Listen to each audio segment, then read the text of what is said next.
Hello friends, ભાવનાની રસોઈમાં તમારું સ્વાગત છે। આપણે આજે બાળકોના લંચ માટે ઇન્સ્ટન્ટ નાસ્તો બનાવીશું। એક સોજીમાંથી બનાવીશું। એક કઢાઈ મૂકી છે।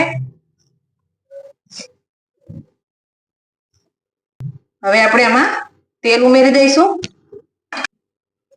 ફ્રેન્ડ્સ, હવે આપણે આ તેલ ગરમ થઈ ગયું છે, એમાં થોડીક રાઈ ઉમેરી દઈશું। આપણી રાઈ સરસ ફૂટી ગઈ છે। હવે આમાં જીરું ઉમેરી દઈશું, સફેદ તલ અને હિંગ ઉમેરી દઈશું। તલ અને જીરું સરસ તતડી ગયું છે। હવે આપણે જે માપથી સોજી લીધેલી છે એનાથી ડબલ માપનું પાણી ઉમેરીશું।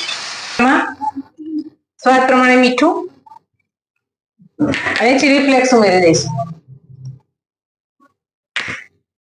ફ્રેન્ડ્સ, તમે જોઈ શકો છો આપણું પાણી ઉકળી ગયું છે, તો ધીમે ધીમે કરીને આપણે એક હાથે હલાવતા જઈશું અને સોજી ઉમેરતા જઈશું, એટલે આમાં લમ્સ ના પડી જાય। ફ્રેન્ડ્સ, આપણી સોજી સરસ ફૂલી ગઈ છે, તમે જોઈ શકો છો બધું મિક્સ પણ સરસ થઈ ગયું છે।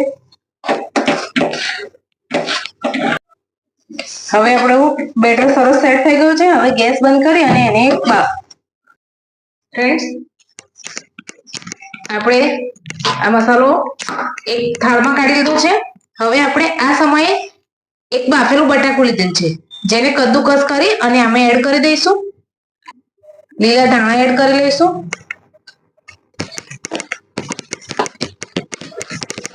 હવે આપણે આને સેજ તેલ મિક્સ કરી અને સરસ મિક્સ કરી લઈશું। આપણે આને ગરમ ગરમ જ મિક્સ કરવું પડશે।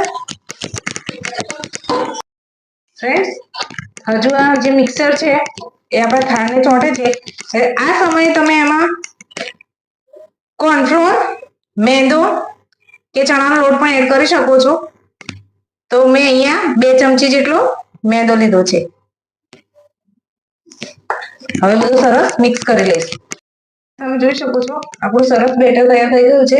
હવે તમે આને તમારી મરજીથી શેપ આપી શકો છો।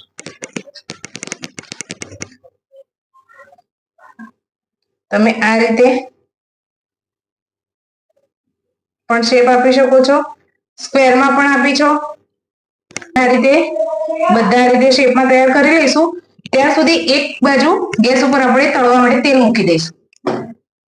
જ્યાં સુધી આપણું તેલ એક બાજુ થાય છે ત્યાં સુધી આપણે બધા એક જ શેપમાં તૈયાર કરી લઈશું।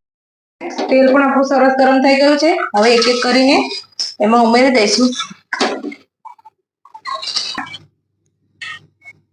આ નાસ્તો સરસ જો તેલ ગરમ છે એટલે હવે એને ફેરવી લઈશું। જોઈ શકો છો આ નાસ્તો આપણો એકદમ ક્રિસ્પી અને ગોલ્ડન બ્રાઉન થઈ ગયો છે। હવે આપણે એને સર્વિંગ પ્લેટમાં કાઢી લઈશું। ફ્રેન્ડ્સ, આપણે સોજી અને બટેકામાંથી બનતો ઇન્સ્ટન્ટ નાસ્તો બનીને તૈયાર છે। તમને મારી આ રેસીપી કેવી લાગી એ મને કમેન્ટમાં જરૂર જણાવજો। લાઈક, શેર અને સબસ્ક્રાઇબ। Thank you.